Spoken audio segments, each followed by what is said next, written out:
Hello दोस्तों, PhD का एक नया नोटिफिकेशन स्टार्ट हो गया है जो कि आईआईटी पलक्कड़ से है।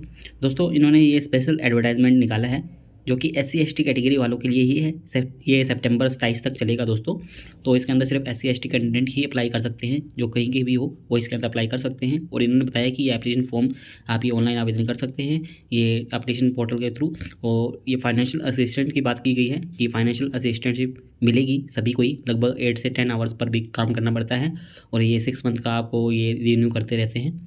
यहाँ पर अदर फेलोशिप भी आप ले सकते हैं, UGC JRF, CISR JRF, ICMR यदि आपके पास में है तो। मिनिमम एलिजिबिलिटी की बात करें तो दोस्तों यहाँ पर इन्होंने सबसे पहले एमएस बाय रिसर्च बताई है, जो मास्टर डिग्री होती है। तो उसके बारे में हम नहीं देखेंगे, हम डायरेक्ट पीएचडी के बारे में देखेंगे।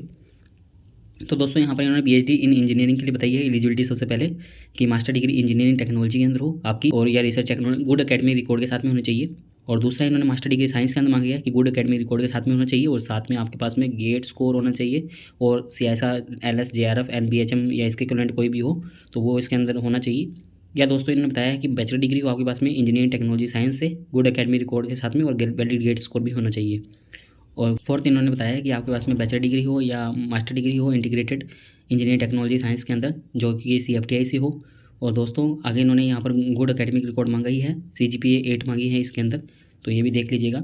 और पीएचडी साइंस के लिए बात करें तो यहाँ पर इन्होंने master degree engineering technology science, medical, pharma, veterinary science, health science के अंदर मांगी है गुड एकेडमिक रिकॉर्ड के साथ में, और वैलिड गेट सर्टिफिकेट या UGC, net, JRF, NBHM, inspire, ICMR, GST वगैरह का सर्टिफिकेट हो आपके पास में, या कोई फेलोशिप हो इसके अंदर। और दोस्तों यहाँ पर आगे इन्होंने बताया है कि यदि आपके पास में बैचलर डिग्री है इंजीनियरिंग टेक्नोलॉजी साइंस के अंदर गुड एकेडमिक कोर्स के साथ में, गेट सर्टिफिकेट हो साथ में, तो भी आपको कंसीडर किया जा सकता है डायरेक्ट एडमिशन के लिए। यानी कि आपका इंटरव्यू होता ही है, डायरेक्ट एडमिशन यानी कि एंट्रेंस एग्जाम आपका नहीं होता है।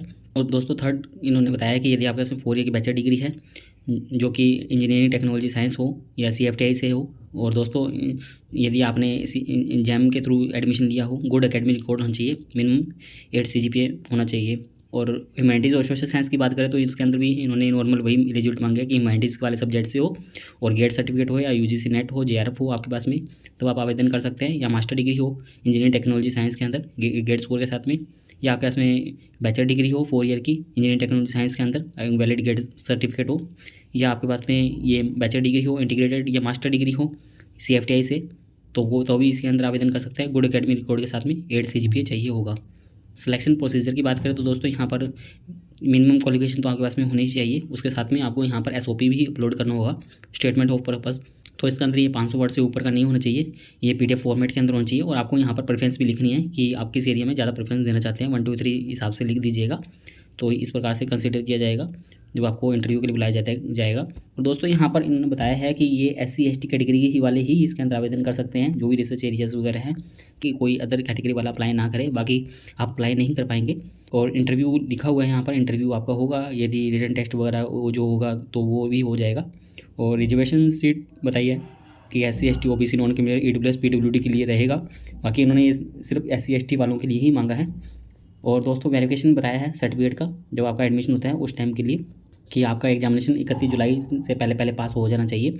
और दोस्तों यहाँ पर इन्होंने बताया कि ओरिजिनल डॉक्यूमेंट आपको वेरिफिकेशन के टाइम पर, इंटरव्यू के टाइम पर लेके जाने होंगे, जो आपने फॉर्म फिलअप किया है उसका हार्ड कॉपी, और आपका ऑफ़र लेटर एडमिशन के लिए, जब आपका एडमिशन हो जाता है तो एडमिशन के टाइम पर लेके जाने के लिए ऑफ़र लेटर, आपका आधार कार्ड नंबर, और आपका 10th की सर्टिफिकेट, 10 12 ये आप ले जाइएगा, ग्रेजुएशन पोस्ट ग्रेजुएशन गेट का सर्टिफिकेट, नेट, GST, इंस्पायर वगैरह जो भी आपके पास सर्टिफिकेट है वो आप ले जाइएगा। और SC ST का सर्टिफिकेट जो आप रिजर्व कैटेगरी से आते हैं तो AWS का सर्टिफिकेट और PWD का सर्टिफिकेट, ये सभी यहाँ पर लिखे हुए हैं, जो आपसे रिलेटेबल हो वो आप लेके जरूर जाइएगा। और आप डिजी लॉकर से भी इनको दिखा सकते हैं तो भी माना जाएगा। और यहाँ पर आपको दोस्तों रिम्बर्स कर दी जाएगी 2nd क्लास की, यदि आपके पास में टिकट है ट्रेन की, या यदि आप आते हैं तो आप यहाँ पर रिम्बर्स भी करवा सकते हैं, इंटरव्यू के लिए आते हैं तब तो ये लिखा हुआ है। और फैसिलिटीज़ भी है रहने की भी। और fees deposit and refund policy यहाँ पर दी गई है कि फ़ीस एंड डिपॉजिट और सेमेस्टर 2024-25 के लिए क्या रहने वाली है। तो यहाँ पर आप दे सकते हैं 1 टाइम फीस। ये PhD के लिए एडमिशन फ़ीस 300 रुपये है, ग्रेड कार्ड थीसिस फीस 1000 रुपये है, प्रोविजनल सर्टिफिकेट 150 रुपये। ऐसे करके इन्होंने सब टोटल 8200 रुपये बताया है। ऐसे इंस्टीट्यूट फीस अलग से बताई है कि ट्यूशन फीस 2500 रुपये आने वाले है, और एग्जामिनेशन फीस 500, रजिस्ट्रेशन फीस 300।